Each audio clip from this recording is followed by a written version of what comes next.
Hey, welcome back. So on my previous video, I showed how to remove and how to adjust a tapered square caged bearing bottom bracket. And now I'm going to replace that with a Hollowtech 2 bottom bracket with external bearings. This is super straightforward. So it's a matter of knowing where the spacers go and making sure that you put it in the correct orientation. Now this will tell you. This one says, all right.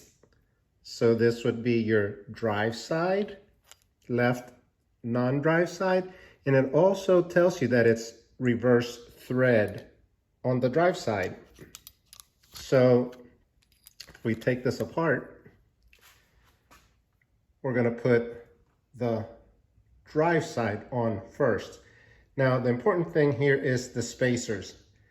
This I measured, and it's a 68 millimeter bottom bracket. So for a 68 millimeter bottom bracket, we are going to use 2 spacers on the drive side. So 68 millimeters, 1 spacer on the non-drive side. If it was on a 73 millimeter bottom bracket, we would use 1 spacer on the drive side, no spacers on the non-drive side. Now, band type, it's referring to if you have a front derailleur and it's a band derailleur, it would go here so it doesn't take any space. But if you have a bracket type derailleur, it would go there on the bottom bracket on the drive side, and it would take up the space of the spacer. So in that case, you would follow this guide. So you would put 1 spacer on each side plus the bracket for a 68, and then no spacers for a 73 because your derailleur bracket would take up that space. This is the diagram from Raceface, which states the same. Now, all we really need is an external bearing bottom bracket installation tool. They are different for the Shimano. So this is a Raceface, and this, if you buy generic, this is what you'll probably the standard will be. Shimano uses a slightly smaller diameter, and SRAM actually uses yet a different one, for which I have this tool. So SRAM, Shimano, just about everybody else. So we're going to make sure we have the right hand cup.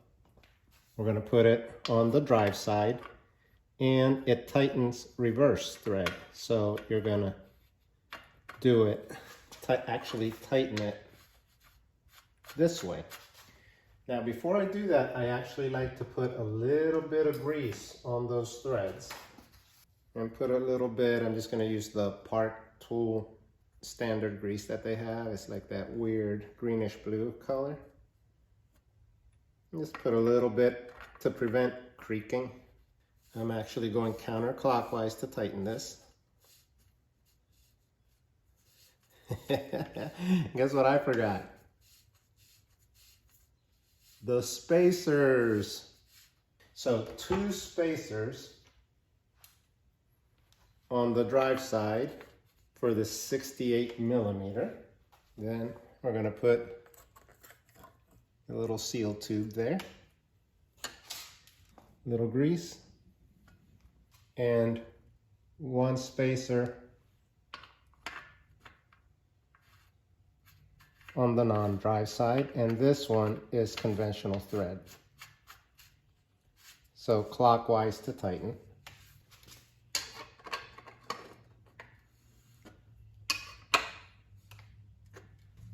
And it does specify 35 foot-pounds of torque to tighten that. Can't torque with this tool, so tight. As they say, tight enough without breaking it. Feels tight. Again, counterclockwise. Nice and tight. And it's that easy. Looking at it from behind, you can see the 2 spacers on the drive side on the right, and then on the left or non-drive side, 1 spacer.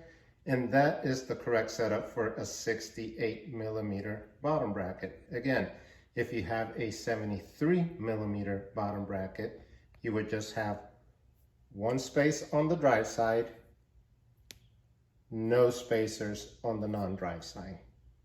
So I hope that helped. Thanks for watching. See you next time.